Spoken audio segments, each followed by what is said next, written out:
ایک روشن ضمیر نے کتنی پیاری بات کہہ دی، فرمایا تو تیرے لا بدستاری بیا تنہا چے غمداری، تو تیرے لا بدستاری بیا تنہا چے غمداری، مجاؤ از غیر حق یاری کہ لا فتہ الا ہو۔ جب لا کی تلوار تیرے ہاتھ میں ہے، لا بت توڑتا ہے، لا خیر اللہ کے نقش مٹاتا ہے، لا مذہبی دکانداروں کا بزنس اجاڑتا ہے، لا تو تیرے لا بدستاری یا تنہا چے غمداری۔ سمجھ رہے ہیں آپ؟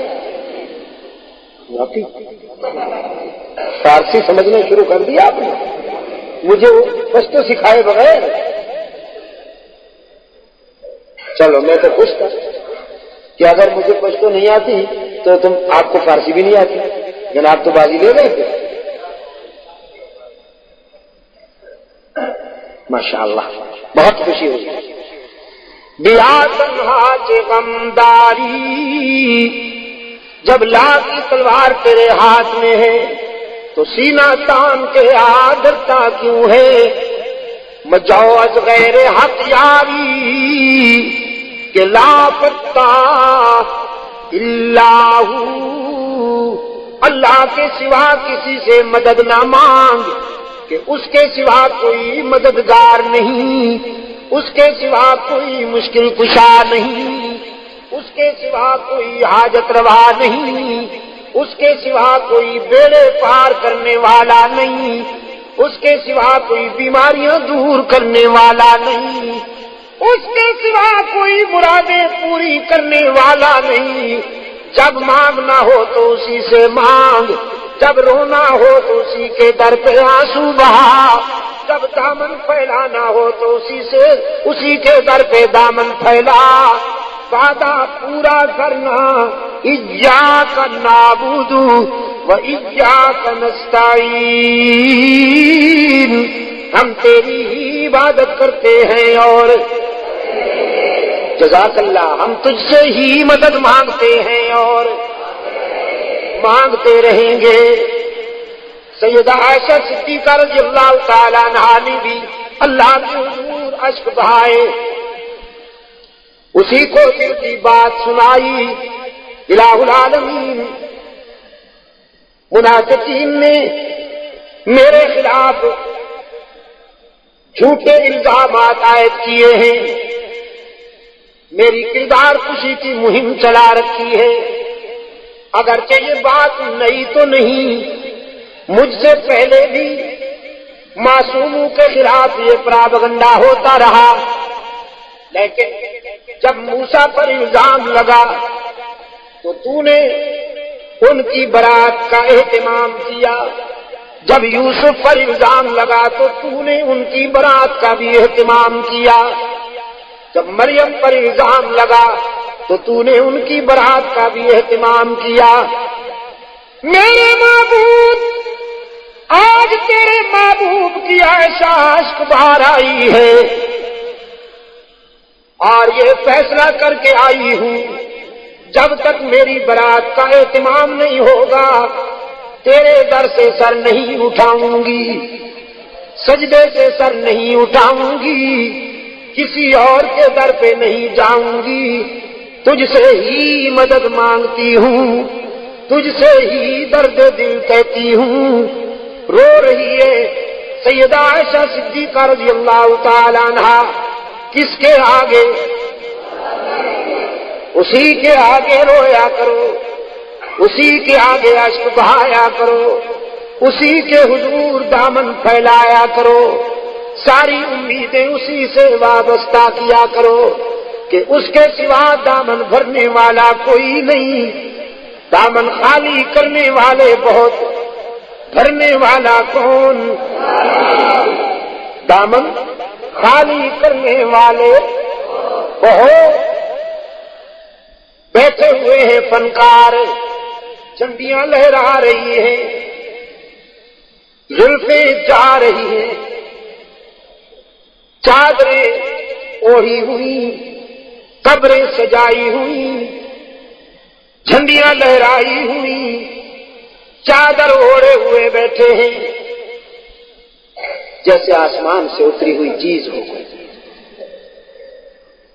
اور سادہ لو انسانوں سے کہتے ہیں کچھ لے کے آؤ گے تو کچھ لے کے جاؤ گے، خالی ہاتھ آؤ گے تو خالی ہاتھ جاؤ گے، لیکن اس کے در رحمت سے صدا آتی ہے کچھ نہ لے کے آؤ، سب کچھ لے کے جاؤ، خالی ہاتھ آؤ، دامن بھر کے جاؤ۔ قال ربکم ادعونی استجب لکم ان الذین یستکبرون عن عبادتی سیدخلون جہنم داخرین۔ دنیا والوں سے مانگا جائے تو ناراض ہوتے ہیں، نہ مانگا جائے تو خوش ہوتے ہیں، لیکن یہ داتا وہ ہے کہ یہ مانگنے والوں سے خوش ہوتا ہے، نہ مانگنے والوں سے ناراض ہوتا ہے۔ ان الذین یستکبرون عن عبادتی، یہاں مفسرین نے لکھا ہے عبادتی سے مراد ہے جو مجھے پکارنے میں گریز کرتے ہیں، کیونکہ پکارنا عبادت ہے، پکارنا پیرا مدد کر، شرک کی طرف شرک کی طرف، کیونکہ پکار عبادت ہے، پکار۔ قال ربکم ادعونی استجب لکم، تمہارا رب کہتا ہے مجھے پکارا کرو، میں تمہاری دعاؤں کو قبول کرنے والا ہوں۔ ادعونی استجب لکم، مجھے پکارا کرو، میں تمہاری دعاؤں کو قبول کرنے والا ہوں۔ ادعونی ان الذین یستکبرون عن عبادتی، یقیناً وہ لوگ جو مجھے پکارنے میں گریز کرتے ہیں، مجھ سے مانگنے میں گریز کرتے ہیں، سیدخلون جہنم داخرین، سلیل ہو کر منہ کے بل گھسیٹ کر جہنم میں ڈالا جائے گا انہیں۔ کسے پکارا جائے مشکلات میں؟ قادر کو یا عبد القادر کو؟ ذرا حرارت فضا میں تحلیل کر دو، ہاں ذرا حرارت یہ گرمی فضاؤں میں تحلیل کر دو، اور پھر اللہ سے دعا کرو کہ یہ فضائیں پھیل جائیں، اور بھی کے بیماریوں کو اللہ شفائے کاملہ عطا فرمائے۔ مشکلات میں کام آنے والا کون؟ روشن زمین نے کہا نہ مجھو از غیر حق یاری کہ لا پتہ اللہ شکی دانم تری عالم کہ لا مسجود اللہ ولا معبود فی الکونین لا موجود اللہ۔ کوئی مانے یا نہ مانے، لیکن میرا تو ایمان ہے کہ اس کے سوا پوری کائنات میں کوئی مسجود نہیں، اس کے سوا پوری کائنات میں کوئی مسجود نبی مسجود، رسول مسجود، تو پھر کاماں والی سرکار کیسے مسجود ہو گئی؟ سبحان اللہ۔ قرآن کریم میں جگہ جگہ پر فکر انسانی کو متوجہ کیا گیا ہے، کہ نیاز مندیاں، اپنی زمین کی نیاز مندیاں اللہ کے لیے وقف کرنی ہوں گی۔ فرمایا لعن اللہ الیہود والنصارى، اللہ کے رسول صلی اللہ علیہ وسلم نے فرمایا یہودیوں پر، نصرانیوں پر اللہ کی لعنت۔ کیوں؟ اتخذوا قبور انبیائہم مساجدا، کہ انہوں نے نبیوں کی قبروں کو سجدہ گاہ بنا دیا۔ نبی کی شان زیادہ ہوتی ہے یا ولی کی؟ نبی کی شان زیادہ ہے نا ولی سے۔ جو نبیوں کی قبروں کا سجدہ کریں ان پر تو اللہ کے رسول نے لعنت بھیجی ہے، اور جو ولیوں کی قبروں کو سجدہ گاہ بنا لیں ان پر جزاک اللہ، یہی بات ہے۔ یہ عاشق بنے پھرتے ہیں، نبیوں اور رسولوں کی قبروں پر سجدہ کرنے والے ملعون، تو ولیوں کی قبروں پر سجدہ کرنے والے ڈبل ملعون۔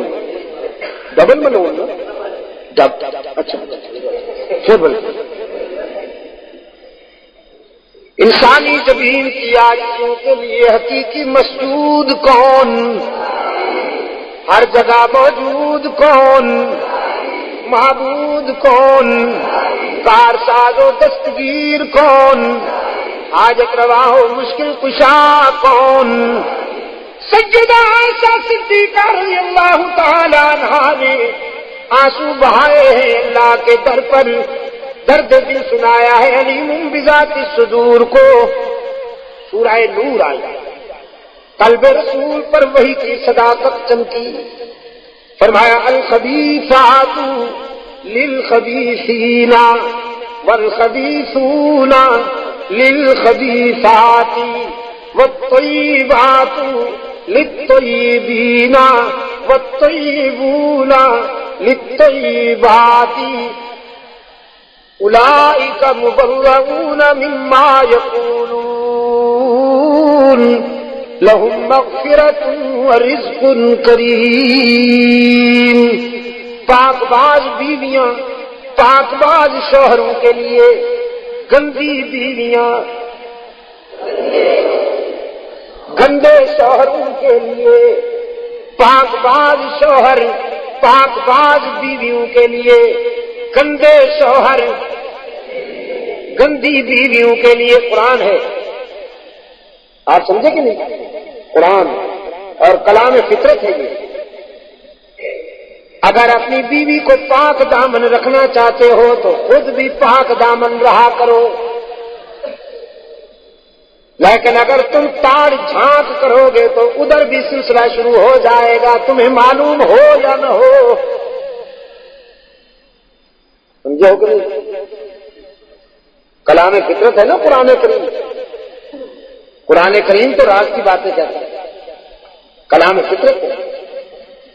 فرمایا الخبیثات للخبیثین والخبیثون للخبیثات،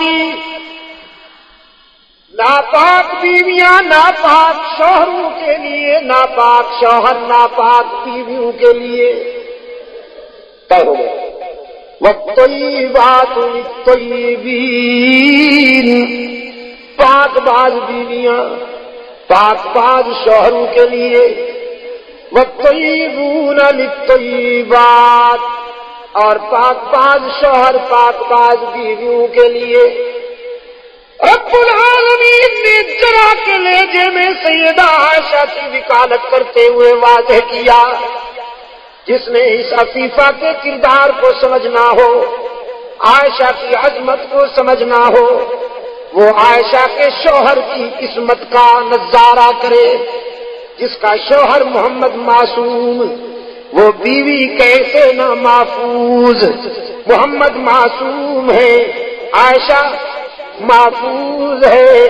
ذرا کے انداز میں رب العالمین نے برات کی، اولئک مبرؤون مما یقولون، میں اعلان کرتا ہوں کہ پیغمبر کی آبرو بے داغ ہے، نبی کی آبرو کا دامن پاک ہے، سرکار دو عالم صلی اللہ علیہ وسلم نے سیدہ عائشہ صدیقہ رضی اللہ تعالی عنہا کو مبارکباد کی. ابو بکر کی لخت جگر تجھے مبارکباد دیتا ہوں. موسیٰ پر، مریم پر، یوسف پر الزام بھی فرش والوں نے لگایا، وکالت بھی فرش والوں نے کی، لیکن یہ تجھے اللہ نے عزت بخشی ہے کہ الزام فرش والوں نے لگایا، وکالت عرش والے نے کی. سیدہ مریم کی برات میں عیسیٰ بولے، حضرت موسیٰ کی برات میں ایک عورت وکیل صفائی بنی، یوسف کی وکالت میں ایک لڑکا وکیل صفائی بنا. لیکن ابو بکر کی لخت جگر یہ تیری خوش نصیبی ہے کہ تیری برات میں اور تیرے کیس میں اللہ وکیل صفائی بن گیا. دوستو، آپ ابھی بیان سن رہے تھے. آپ سے گزارش ہے کہ میرے اس چینل کو سبسکرائب بھی کریں اور بیل کے آئیکن کو کلک بھی کریں تاکہ ہر نئی آنے والی ویڈیو آپ تک بر وقت پہنچ سکے. شکریہ.